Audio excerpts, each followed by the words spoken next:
Man le docteur Modou Ndiaye médecin chef centre de santé Grand Dakar tout d'abord may nuyu population yi nga xam ne ñëw nañ wuy ji ñu ci woote bi ñu leen woo tey jii nii maintenant li tax ñu woo leen du dara lu dul ay feebar yoo xamante ne bi dañu nekk ci dëkk bi nekk ci àdduna bi ñëpp xam ko muy cancer col de l'utérus ak cancer du sein di ay maladies yoo xam ne dañoo metti naqaree faj ba noppi cher faj bi dafa cher aussi donc li ñu ci mën a dimbale mooy ñu teel a fagaru quoi teel ko gàttandu bala muy ñëw voilà moo tax nag objectif ren bii nag loolu la mooy dépistage seet nit ñi ba xam am nañ ay lésions yoo xam ne buñ ci teelee jóg buñ ci teelut a jóg mën na joxe cancer ñu teel ci jóg pour éviter loolu que ça soit cancer col de l'utérus wala cancer du sein.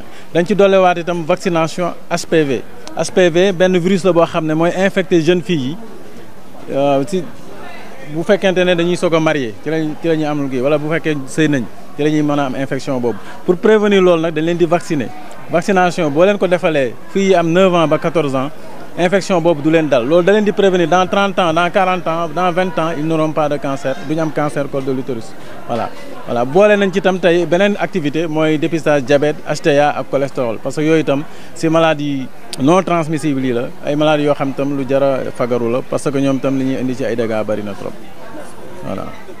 booba léegi ñu ngi jaajëfal population Grand Dakar ndax wuy si nañ ni ñu leen woote bi mooy juste pour ñu dimbali leen xoolal leen seen col bi ndax amuñu feebar boo xam ne mën na nekk cancer xoolal leen seen wenn ndax am na benn doñ boo xam ne mën na nekk cancer du sein mais depuis suba ba léegi mën naa wax ne ñu ngi am 150 moom lañ nekkagul mais ba léegi femmes yaa ngi fay toog plus de 300 wala 400 femmes ñu ngi xaar fee léegi biñ commencé ba léegi amagul nañ 3 col traité nañ ko sur place avec thermoablation bi sein yi demandé nañ mammographie pour prise en charge bi ak suivi bi.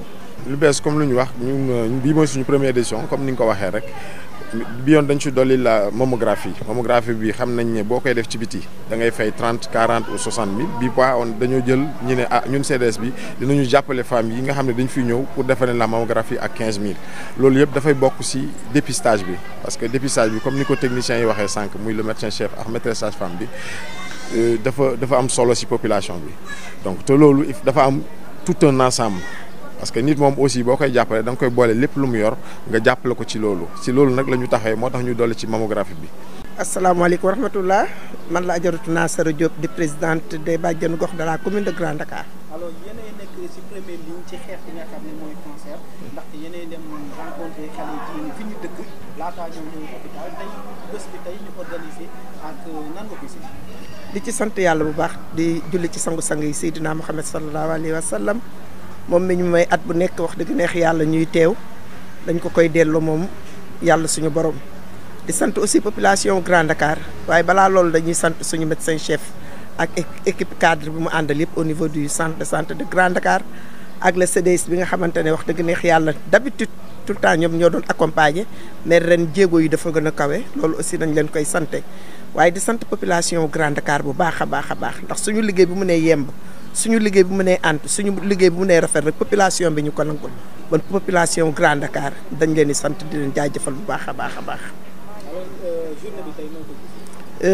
di santaat yàlla bu baax ndax woote metti na mais boo wootee ñu wuy si la neex na woote bi du leen prévention la rek ndax fagaru moo gën faju te teel a ñëw def sa dépistage bu précoce bu teel bu ñu gisee ci yow loo xamante ne du noonu ñu teel ci jàppale moo gën nga toog ba loraange di am ñëpp xam nañ ne cancer tey kenn mënatu koo nëbb kenn dootu ko laam-laamal ni ma koy fasee di wax faral di waxee ci gox bi kenn mënatu koo laam-laamal jigéen ju ci nekk waroo xaar sax tey ñu lay woo warul yem ci octobre rose rek jigéen ju ci nekk war nga boo toogee diir gu gàtt nga teel a ñëw gox boo dem am na structure de santé sage-femme yaa nga fa tàggat nañ leen ba ñu xarañ macha allah ci wàllu liggéey bi yow soxna si nga teel a ñëw dépisté wu teel a ñëw seet sa bopp bu ñu gisee loo xamante ne lii ci yoon la jëm ñu teel la ko fegul loolu def naa moo gën nga toog ba lor di ci am. Tout d'abord, je salue les populations qui sont venues massivement aujourd'hui pour cette journée du 31 octobre. Bon, comme à l'accoutumée, dans ce centre, on a l'habitude de célébrer Octobre Rose. Chaque année, la même date, le 31 octobre. Cette année, comme à l'accoutumée, donc, on a inviter les populations massivement, les femmes, les personnes ressources, les délégués de quartier, les badjanogor, les imams. On a invité tout le monde pour cette journée, dont l'objectif c'est le dépistage du cancer du col de l'utérus, du cancer du sein, de la vaccination aux HPV. L'HPV c'est l'human virus, papilloma human virus, qui est responsable de l'infection du cancer du col de l'utérus. Donc, cette journée aussi, on a intégré cette année un dépistage du diabète, de l'HTA et du cholestérol. Donc ce sont les différents services qu'on compte aujourd'hui offrir aux populations. Voilà. Alors, dans le cadre de cette journée, aujourd'hui, quel est le nombre de personnes que vous ciblez par chaque maladie? Bon, pour le cancer du col de l'utérus et du sein, on cible au moins 500 personnes. Maintenant, bon, pour le dépistage de l'HTA et du diabète, ça, on a intégré ça. Bon, ça, l'objectif, c'est au moins d'avoir au moins 200 à 300 personnes. Voilà. Alors, c'est une activité que vous répétez aujourd'hui. Parlons un peu de la situation du cancer au sein de l'Israël. Quelle est cette situation? Bon, comme on le dit, vous savez, on est dans la politique de santé de ce pays, on fait focus souvent sur les maladies non transmissibles, parce que ce sont les maladies qui tuent le plus, que ce soit le cancer, que ce soit le diabète, que ce soit l'hypertension artérielle. Voilà. Donc, c'est pourquoi cette année, on va se focaliser sur la sensibilisation par rapport aux dangers que peuvent amener ces pathologies. Voilà. Maintenant, surtout le cancer du col de l'utérus et du sein, vraiment, qui sont des maladies graves, qui sont très coûteux du point de vue traitement et qui peuvent être prévenus quand même. Voilà. La prévention, c'est comme on le dit, c'est la vaccination des enfants de 9 à 14 ans contre le HPV et le dépistage par la mammographie, par l'examen gynécologique pour le cancer du col de l'utérus. Voilà. Bon. Ndiaga Maroun, secrétaire exécutif du centre de santé de Grand Dakar. Alors, c'est votre premier événement en tant que chef de célébrer le ici. Quelle est la particularité de cette année, la particularité est qu'on a inclus la mammographie, que le CDS a appuyé les femmes en prenant en charge sur le coût, en faisant 15 000 francs sur les femmes qui ont besoin de faire de la mammographie. Là, le CDS a apporté sa contribution pour accompagner les femmes, pour pouvoir bénéficier aussi d'une subvention au moins de 15 000, sachant que la mammographie se fait soit à 30 000 ou à 40 000. Donc ça, c'est la particularité. Le reste, les techniciens l'ont dit, le médecin-chef a expliqué, et la maîtresse sage-femme aussi a expliqué, sur partie technique, ils ont tout expliqué. Donc nous, de notre part, ce qu'on devait faire, c'est faire la promotion, appeler la population à venir répondre.